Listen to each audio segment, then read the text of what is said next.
Pipeline மூலம் வீடுகளுக்கு case வழங்கும் திட்டம் கொண்டு வரும் முயற்சி மேற்கொள்ளப்பட்டு வருகிறது. அந்த வகையில் 466 கிலோமீட்டர் தூரத்திற்கு குழாய்கள் அமைப்பதற்கான ஒப்புதல் வழங்கப்பட்டிருப்பதாகவும் இதற்கான பணிகளும் நடந்து வருவதாகவும் 4 நாட்களுக்கு முன்பு செய்திகள் வெளியாகியிருந்தனர். இந்நிலையில் இயற்கை எரிவாயு விநியோகம் செய்யும் பணியை டோரண்ட் கேஸ் நிறுவனம் மேற்கொள்ளப் போவதாக விவரங்கள் வெளியாகியிருக்கின்றனர். சுற்றுச்சூழலை பாதுகாக்கவும் இறக்குமதி செலவுகளை குறைக்கவும் இயற்கை எரிவாயு பயன்பாட்டினை அதிகப்படுத்த மத்திய அரசு பல நடவடிக்கைகளை மேற்கொண்டிருக்கிறது. அதன் ஒரு பகுதியாக பொதுத்துறை எண்ணெய் நிறுவனமான இந்தியன் ஆயில் கார்ப்பரேஷன் திருவள்ளூர் மாவட்டத்தில் எண்ணூர் துறைமுகத்தில் LNG எனப்படும் திரவநிலை எரிவாயு முனையத்தை அமைத்திருக்கிறது.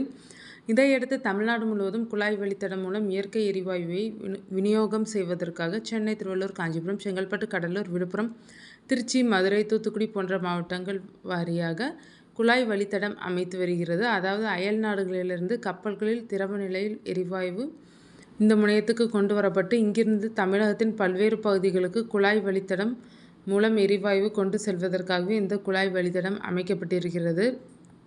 1.61 கோடி வீடுகளுக்கு குழாய் மூலம் இயற்கை எரிவாயு விநியோகம் செய்யும் பணிகளை மேற்கொள்வதற்காகவே 7 நிறுவனங்களுக்கு ஆரம்பத்தில் மத்திய அரசு அனுமதி தந்திருந்தது. இந்நிலையில் இது குறித்து கூடுதல் தகவல்கள் வெளியாகி கொண்டிருக்கின்றனர். அதாவது சுற்றுச்சூழலை பாதுகாக்கவும் இயற்கை எரிவாயு பயன்பாட்டை அதிகரிக்கவும் குழாய் மூலமாக வீடுகளுக்கு இயற்கை எரிவாயு வழங்கும் திட்டத்துக்கு தமிழக அரசு அனுமதி தந்துள்ள நிலையில் 9 மாவட்டங்களில் இந்த திட்டத்தை செயல்படுத்துவதற்கு ஒப்புதலும் தற்போது வழங்கப்பட்டுள்ளது. அந்த வகையில் சென்னை, திருவள்ளூர், நாகை மாவட்டத்தில் முதல் கட்டமாக இந்த பணிகள் மேற்கொள்ளப்படும் என அறிவிக்கப்பட்டுள்ளது. சென்னையை பொறுத்தவரை சென்னை மற்றும் புறநகர் பகுதிகள் நீலாங்கரை, திருவான்மியூர், அடையாறு, சேப்பாக்கம், ராயபுரம், தண்டையார்பேட்டை, திருவொற்றியூர், எண்ணூர் ஆகிய இடங்களில் குழாய் அமைக்கும் பணிக்கு தமிழக கடற்கரை ஒழுங்குமுறை மேலாண்மை ஆணையம் அனுமதி தந்துள்ளது.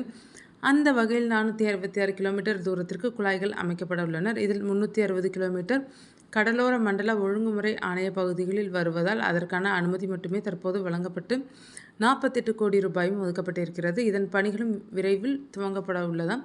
அது மட்டுமல்ல, வாகனங்களுக்கு CNG எனப்படும் அழுத்தப்பட்ட இயற்கை எரிவாயு, வீடுகளுக்கு PNG எனப்படும் பைப் நேச்சுரல் கேஸ் என்ற பெயரில் குழாய் வழித்தடத்தில் இயற்கை எரிவாயுவாக விநியோகம் செய்யப்படுகிறது. வரும் 2030க்குள் 2.30 கோடி வீடுகளுக்கும் 2785 CNG மையங்கள் வாயிலாக வாகனங்களுக்கும் எரிவாயு விநியோகிக்க வேண்டும். இந்த பணிக்கு மாநிலம் முழுவதும் சிட்டி கேஸ் டிஸ்ட்ரிபியூஷன் எனப்படும் 7 மின்கேஸ் விநியோக நிறுவனங்களுக்கு அனுமதி அளிக்கப்பட்டுள்ளது. அதன்படி சென்னையில் இயற்கை எரிவாயு விநியோகம் செய்யும் பணியை டோரண்ட் கேஸ் நிறுவனம் மேற்கொள்ளப் போகிறதாம்.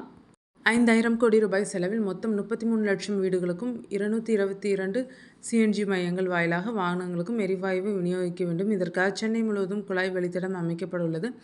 கடலிலிருந்து 500 மீட்டருக்கு வெளியில் உள்ள பகுதியில் கட்டுமான பணிகளை மேற்கொள்வதற்கு கடலோர ஒழுங்குமுறை மண்டல மேலாண்மை குழுமத்திடம் ஒப்புதல் பெற வேண்டும் என்பதால் சென்னையில் கடற்கரைக்கு அருகில் உள்ள பகுதியில் குழாய் வழித்தடம் அமைப்பதற்காக கடலோர மண்டல மேலாண்மை குழுமத்திடம் அனுமதி கோரப்பட்டது. அதன்படியே கடற்கரைக்கு அருகில் 280 கிலோமீட்டர் தூரம் குழாய் வழித்தடம் அமைக்க மத்திய சுற்றுச்சூழல் மற்றும் காலநிலை அமைச்சகம் அனுமதி அளித்துள்ளது. எனவே எண்ணூர், திருவொற்றியூர், தண்டையார்பேட்டை, ராயபுரம், பாரிமுனை, சேப்பாக்கம், திருவல்லிக்கேணி, அடையாறு, திருவான்மியூர் வரை குழாய் வழித்தடம் அமைக்கும் பணி விரைவில் துவங்கப்பட உள்ளது. இதனால் சென்னை முழுவதும் பரவலாக குழாய் வழியாக இயற்கை எரிவாயு விநியோகம் செய்ய முடியும் என்கிறார்கள்.